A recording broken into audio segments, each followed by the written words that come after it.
Do you have a spouse, partner, family member, or friend who you want to join you in travel hacking, but you're having trouble getting them on board? Listen in as we share some tips to help you convince them. Plus, you'll hear from some special guests, our player twos.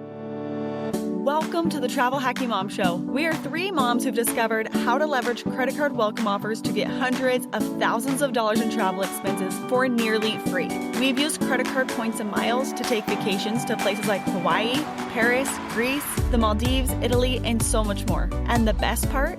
We each still have an 800 plus credit score. Imagine being able to book a vacation without having to check your bank account. It's totally possible, and we're here to show you how. Hey, I'm Alex. And I'm Pam, Alex's mom. And I'm Jess, and we are Travel Hacking Moms. So today's episode is all about getting your player two on board. And I know sometimes that can be easier said than done. Not all player twos willingly want to start travel hacking. And so we're going to kind of go into A, the benefits of having a player two, and then B, what to do if your player two is a little bit hesitant. And then we are going to have some special guests join us towards the end of the episode. So you don't want to miss that. So Pam, why don't you kick it off and tell us, number one, what a player two is, who can be a player two, and why it is so beneficial to have a player two. So I'd say usually a player two is a spouse, but it doesn't have to be a spouse. It just is anybody that you can refer your card to get referral points. You can add the points that they get to your account, or you can group them together so that you can travel together and you can share the points that it costs to stay at a hotel. I know that I have used several different player twos, threes, fours in my lifetime. So my husband is my usual player two. But then I have a friend who is currently not married, and she becomes at least once a year a player three for me. When we first started travel hacking, I was using all my points for our trips, and I thought something should be different about this picture. And I decided that I would introduce her to the points and miles world.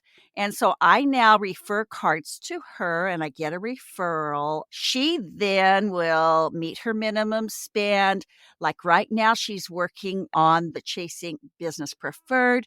She's working on that because she and I are going to a girls' trip to Greece next spring. And so she's working on that card so she can pay for half of the hotels at least once a year. She becomes my player three. I also travel a lot with my sister, and my sister becomes another player for me. She becomes my player four. She and I usually travel probably at least twice a year. We have a big trip coming up. And so I have referred her to most of the cards I want her to get. And then what works out so nice is that actually I booked this is a really strange way to do it. But so I booked all the flights with my points and miles, and she earned flights. She earned Chase Ultimate Rewards, which is my favorite currency to use anyway. And so instead of paying me back for the miles, she gave me the equivalent in Hyatt points. And so she became my player. And then she also is earning some other card points so that she can help pay for some of the hotels because we're going to 4 different countries. So that works out really well when you've got someone else that you can refer cards to, so you can get referral points. But also, if you're traveling with them, they can help share some of the cost of the hotels through using their points.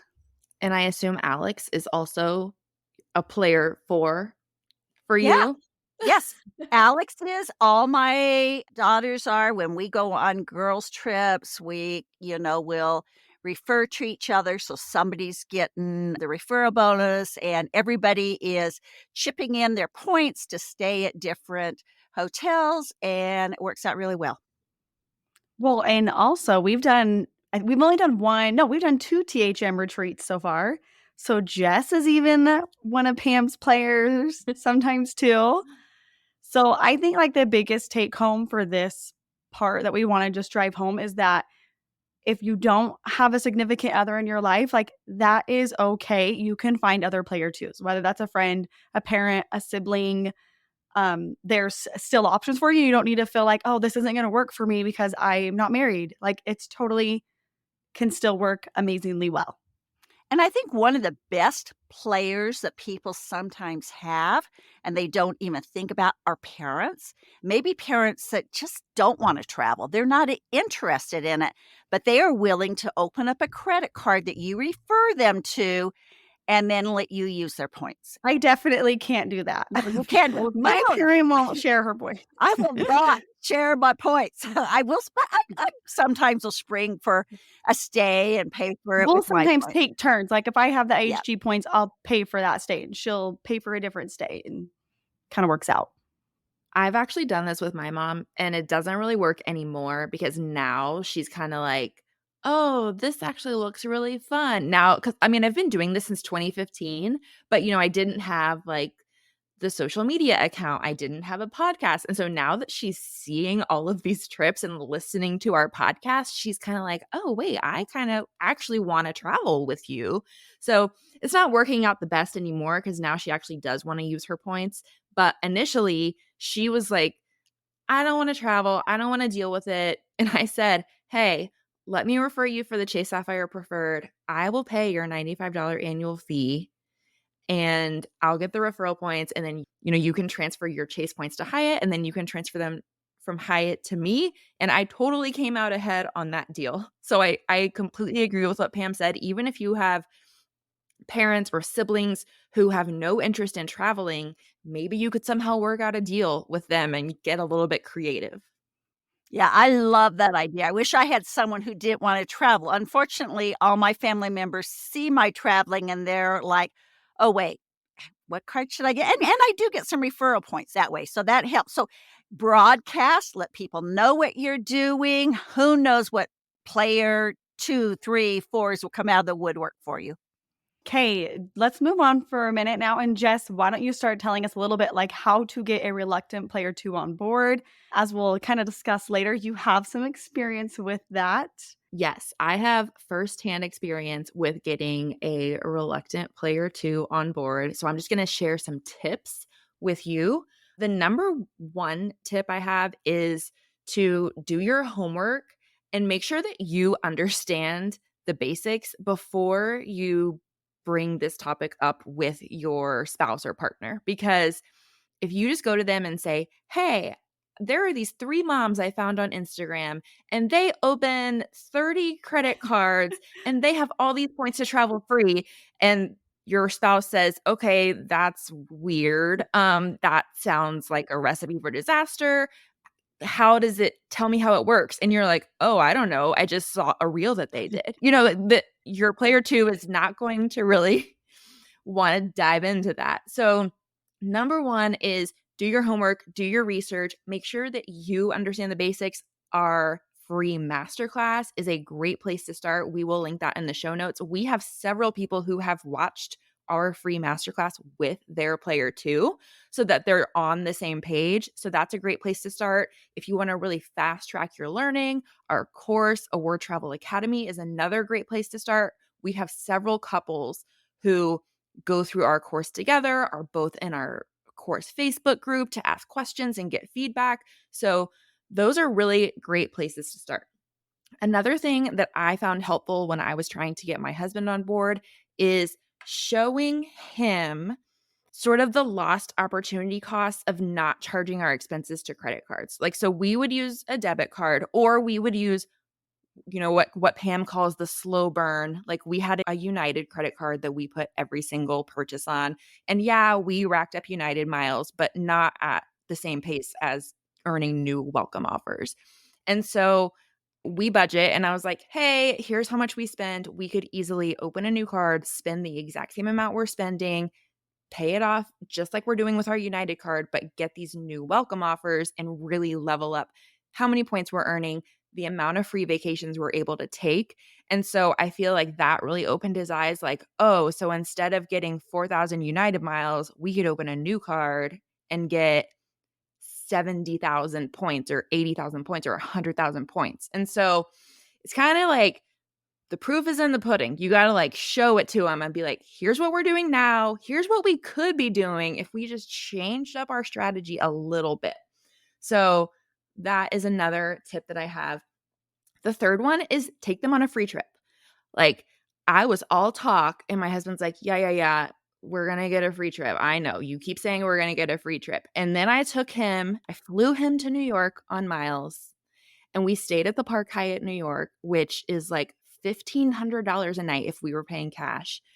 And we rolled up in the Park Hyatt New York, and his jaw dropped, and he was like, "Okay, I'm interested now. I can see how this would be beneficial, and, like, I'm on board." So, taking them on a trip will do wonders for their reluctancy to just melt away and them to get on board with this hobby. Mom, didn't you have this same experience with dad, like taking him on your first business class flight with him?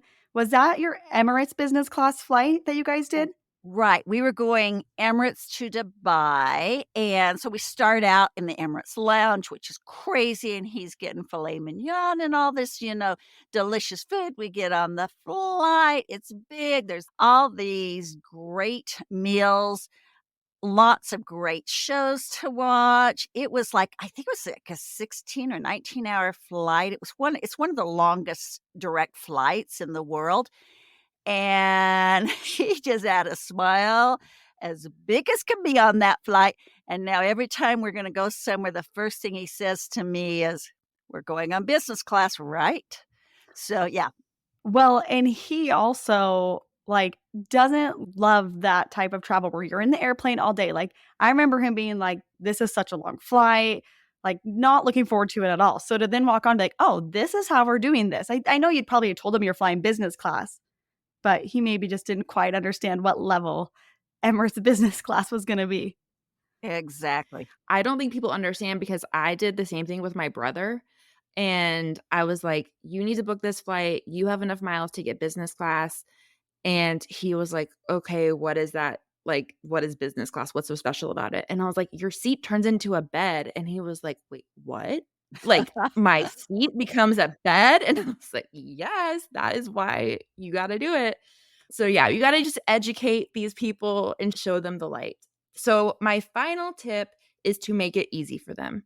And I think all 3 of us are the ones in our marriages who manage everything. The Travel Freely app that we have talked about lots of times in the past makes this super easy because you can manage you and your player two's accounts in one app under one login. And you can also have a business section for you and a business section for your player two. So you can see all your cards, all your business cards, all your player two's cards, and all their business cards all in your app. So you can manage when the minimum spend is hit, when you get your welcome offer, when your annual fee is due. You can just manage all that and make it super easy on them so that there is no reason for them to say, this is too much trouble.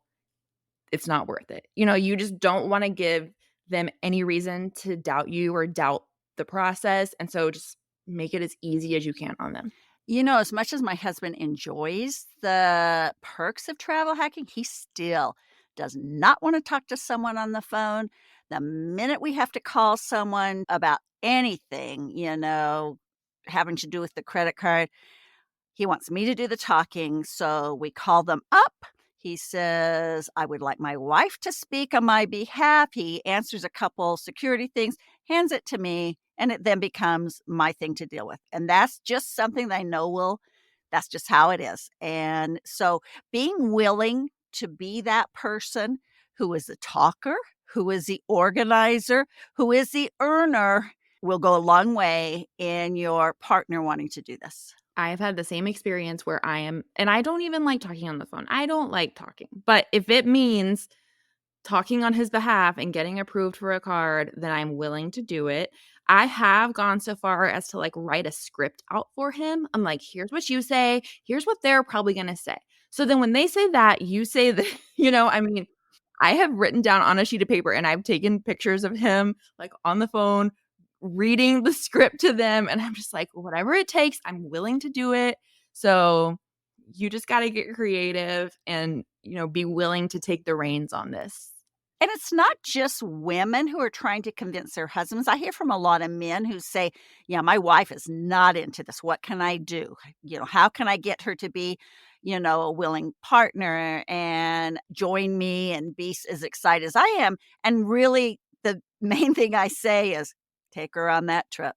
I don't think anybody that has gone on a trip that has been travel hacked and looks at what they paid versus what they could have paid could ever say, "Yeah, this is a waste of our time. I don't wanna do this thing again." Another thing that I was thinking, if you don't want your spouse to regret you getting into travel hacking, like maybe you convince them to kind of go along with you for a bit. If you get into credit card debt, that's a really easy way to get them to be like, okay, we are done. We are not doing this anymore. So, a huge point of advice to get them on board and to keep them on board is to stay out of credit card debt and make sure you're paying off those cards on time and in full each month. Yeah, just treat it like a debit card. If you're doing the cash thing, just pretend like you're spending cash and pay it off. And if you need to pay your bill more frequently than once a month, you can absolutely do that if that makes it easier to stay on track. So I have a funny story. I think it's funny, kind of. Anyway, I have these 2 people that I know that I've known this guy since he was born, real good family friends, and I talked to them for a couple years about credit card points and miles and travel hacking. He'd say, "No, we can't do this. My wife spends money and will be in debt, can't do it at all. This will never work." Well, fast forward, they are traveling all over the world. She actually has a small business that she teaches people on travel hacking. The light is opened and everything has changed. So it is possible, even if you've got that very reluctant person, you can convert them. That's actually sort of similar to my story. So, travel hacking made me more financially responsible. I was a little bit hesitant myself to get into it because I was worried I'm going to overspend and I'm not going to be able to pay off my credit card balances if I have all these different cards.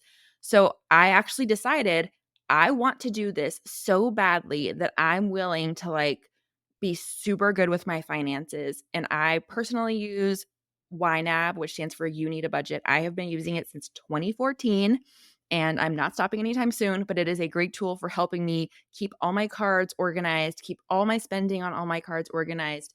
And so I am way more financially responsible now than I was before I started travel hacking. That's how badly I wanted to do it. So I totally think that that is possible for a lot of people too. Like this could be what they need to get their finances in order and organized. Okay, so we're going to bring on our special guest now. We're going to first start with my dad. This is Lee. So, Dad, I'm going to ask you a couple questions about how mom kind of got you to be into travel hacking. So, first of all, when mom brought up the idea of travel hacking, what did you think? Well, I was a little bit nervous because I knew it involved credit cards. And I was just a little nervous because I'm thinking, how many credit cards and are we going to pay these things off every month? Are we going to have an interest bill? And, just the typical questions that a guy would have when his wife starts with credit cards, especially when she said, hey, use this card now and spend this much, and then I'll give you another card. Did she have to convince you, or was she just like, we're doing this and you had to go along with it? Or how did she convince you so you weren't as worried, I guess? There was no choice. And I knew she was really smart. And I did ask her, I said, so we're paying these credit cards off every month, right? Oh, she said, absolutely. And then I saw a stack of like 30 credit cards on her dresser one time. And that made me nervous. And then she said, no, don't be nervous. I pay them all off. And I just use the ones, I just get them to get points. And just use the one that I told you to use. And so it was great.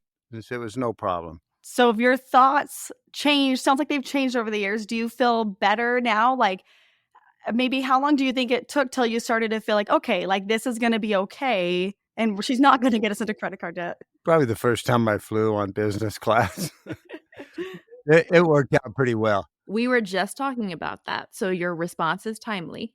Yeah. Yeah. No, it was good because, I'm used to traveling like economy plus or economy on long trips because of the price, and we get in business class, and I look over at her, and she just kinda is like, "Yeah, this is the way we do it now." And it was great. I mean, it was great to be pampered on the plane, and then when I don't know if she told we went to Dubai, and we go into the hotel, and the guy goes, "Oh, Mr. Orge, we've been waiting for you." And I looked at my wife kinda like with a question, she goes, "Just go with it, I've taken care of everything." So you're like, "All right, I could get used to this now." Yeah. Yeah, it was no problem getting used to it. So, no, it's been really great since then. So, what has been your favorite travel hacked vacation to date? Probably Japan, Australia, and New Zealand. That was that was a great trip.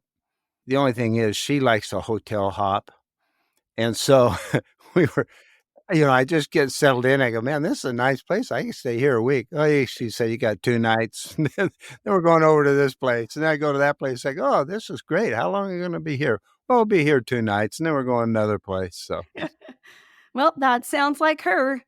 yeah, so she's a hotel hopper. It took me a little getting used to on that trip, but it worked out fine, Yeah. so Okay, well, great job.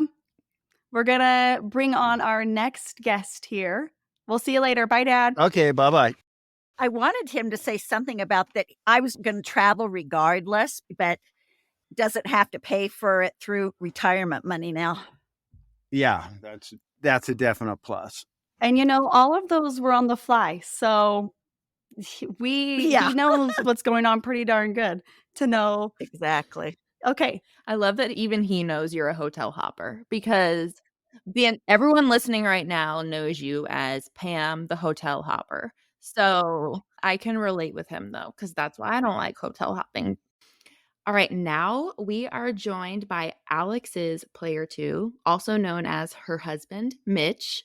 So, Mitch, what did you think when Alex first came to you and told you about the idea of travel hacking? I remember exactly where we were. We were sitting on the couch and we were talking about one of our friends, and they had a blog, and she was researching and just telling me how they were able to go on such fun vacations just by leveraging credit card points. And I think my initial reaction was it sounded too good to be true. But by having somebody that I knew that was doing it, it made it seem a little bit more doable. And how did she convince you? Like, did it take a lot to convince you? Or were you just like, okay, sounds great, I'm in? I think more the latter. Alex has always been extremely financially responsible. And so I knew that she was going to research everything that she needed to know. We had credit cards before and we never had problems paying off those credit cards. And so I wasn't worried about it. And it all sounded kind of exciting. We had 3 young kids when we first started doing that. And the idea of traveling with them sounded very expensive and pretty overwhelming. So it sounds like you're like the dream player too. Like Alex just told you, hey, I want to do this. And you were like, that sounds great. Let's go. Yes, that's how it was. Okay. So speaking of your 3 young kids and now 4 young kids, how has travel hacking changed travel for your family? I think it's changed everything. We didn't used to fly for our vacations. We used to have to save up a lot of money to be able to go on vacations, even when we would drive. And now we're using points, and it just feels so much better to be able to go on a vacation and not have to worry about how much it costs. Totally. So if you never started travel hacking, do you think you would go on vacation at all? And like if you did, what do you think a typical vacation would look like? I think that if we didn't use points, I think our typical vacation would be to go visit family or to go visit friends, and we'd probably be driving and we'd probably be staying at somebody's house when we got there. Probably. But what I would be doing is I'd be like researching like cheap deals, like, oh, let's try this. And then I'd research it to death, and then he'd be like, "Oh, that's still really expensive." Because that's what I'd used to do. I'd like research, I'd like deals on cruises, and then I'd be like, "This is still a lot of money." And like we were always really big into like building up our savings, and so it'd be hard to be like, "Okay, let's spend all this money and put it on travel when we could like put it in an index fund." We're like nerdy and really like our index funds. As you should be. So that's all good. Okay, Mitch, last question. What has been your favorite travel hacked vacation to date? Oh, my favorite has been last year, Alex took me to the Maldives, and we got to fly business class. We got to fly Qatar and Emirates business class. And that was just a great part of the trip in itself. But then when we got to the Maldives, I had never been or seen anything like it. The setting was perfect. We got to stay in one of those overwater bungalows. And it was almost like we had our own private island with great accommodations in the perfect setting. The snorkeling was amazing. I just had never been so relaxed, just being able to be on my own deserted island. It was pretty awesome. And I'll say too, like, he's not somebody that, like, when we're at home, like, he's not somebody that likes to just sit. Like, he likes to be moving and doing things, and he's active and likes to be productive. And so I was kinda like, "How's this Maldives trip gonna be?" Because it's a pretty relaxing place, and, like, literally, he was fine just, like, sitting and reading or listening to a podcast, and, like, seriously, the most I would agree, most relaxing vacation ever been on, hands down. And I assume if you hadn't been travel hacking, you wouldn't have even been able to afford one of those flights, let alone the entire vacation. Yeah, we wouldn't have thought about that vacation. We wouldn't have even entertained the idea of that trip. It'd be like, "Oh, yeah, we can do that someday when we're retired." That would have been, like that was always my dream trip when we're retired. That's awesome. All right, Mitch, thank you. Thank you. So our third and final guest is Jess's player two. So Ted is here, and Ted, we are dying to know, what was your first thoughts when Jess brought up the idea of travel hacking? I think my first thoughts were probably, I wonder how bad a minimum security federal prison is. It's probably better than a medium security. Hopefully, we'll get the minimum. I was skeptical, to say the least. I thought, okay, what are we doing here? What kind of fast ones are we pulling? And so I was skeptical, but as time went on, I learned there's nothing to be afraid of, that everything's on the up and up, and there's nothing to worry about in terms of prison time. She mentioned sometime to us that there was a time when you were somewhere and you heard sirens and you thought, okay, they're here to get us. Is that true? Exactly. Yeah. Every time I heard a police car, I thought, that's it. It's done. I mean, it is kind of crazy because it does sound like it's too good to be true. It really does. And the shoe has to drop at some point. Right. And I'm still waiting for that shoe to drop. But in the meantime, we're all out having great trips. Exactly. So what did she do to finally convince you? What did she do to convince you that this could really be true? It wasn't any one thing in particular, other than she just did she did the travel hacking, and we traveled, and it's like, oh, I could get used to this. And anytime I had a question, oh, well, that can't possibly be legal. How could we do that? She explained it to me very patiently. And that, and it's like, well, no, wait, I don't have anything to say about that. That sounds just fine. So once I learned more about it and what is actually being done, and that the whole point of, for example, credit card companies giving points in the first place is because they want your business and they want you to use their credit cards. And I learned from that this is all just fine. You are great. I like the way you converted him. He's awesome. I'm just kinda laughing because we've got, like, 2 lawyers over here whose one's like, "We can do it, it's fine, we're not gonna get in trouble, like, we're not going to jail," and the other lawyer's like, no, we're going to jail." So it's just funny when you throw in your professions. I think you just put your finger on that those two types of lawyers exist. So I get it. the cautious ones and the ones who are like, well, let's figure out, we could do this. So it kind of sounds like Jess was a little bit like my mom maybe and was like, you can be cautious and worried about it, but I'm just going to do this anyways. Is that Oh, accurate? yeah. Yes. Okay. Yes. And then I learned to just, you tell me where I'm supposed to be, at what time and what continent we're going to, and I'll be happy. No, and then I was like, that's fine. If you don't want to open cards, I'm going to save my points for, trips for me and my friends or me and my mom. And when we travel, we'll stay at the Holiday Inn. And he's like, no, that ain't happening once he experienced the good life. Not that there's anything wrong with the Holiday Inn, but But point taken.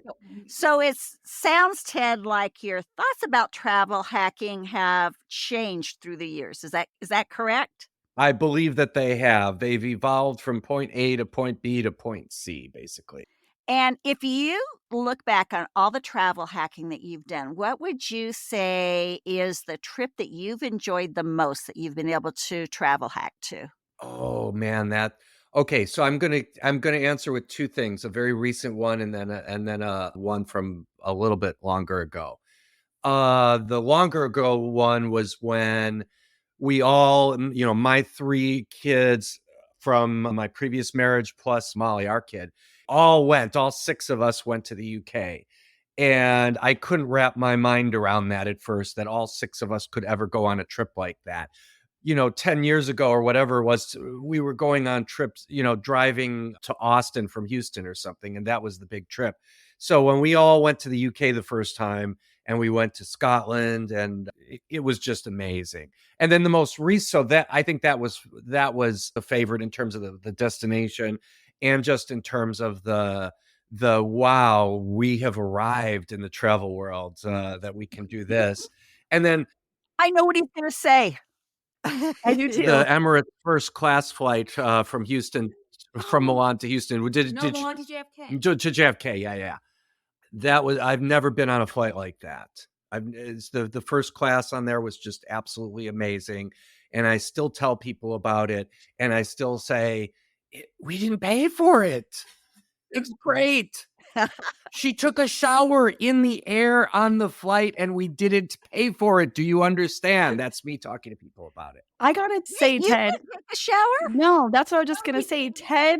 Ted is a really great, supportive husband to let Jess have his 5 minutes in the shower.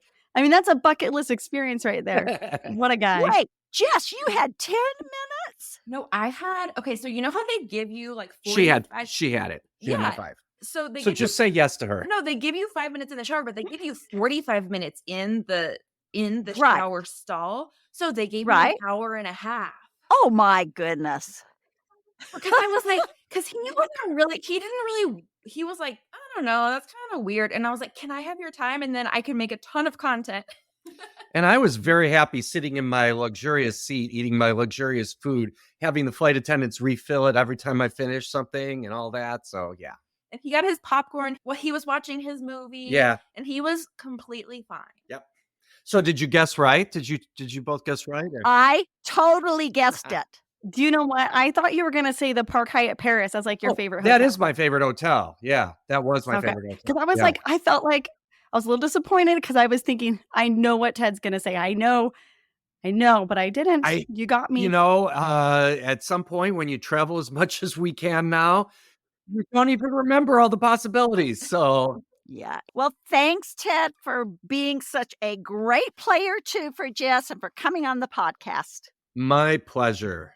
All right. We hope today's episode has given you some ideas to get that reluctant player 2 on board and that you enjoyed hearing from our 3 special guests.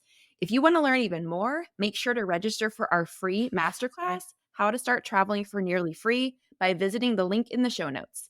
Extra points if you get your player 2 to watch it with you. Thanks so much for listening to the Travel Hacking Mom Show. Make sure to hit the subscribe or follow button from wherever you're listening so you never miss an episode. Want to start jet setting even faster? Follow the links in the show notes to learn about everything we discussed in today's episode. And to stay connected and follow along, follow us on Instagram at Travel Hacking Mom. We can't wait to see where in the world points and miles take you.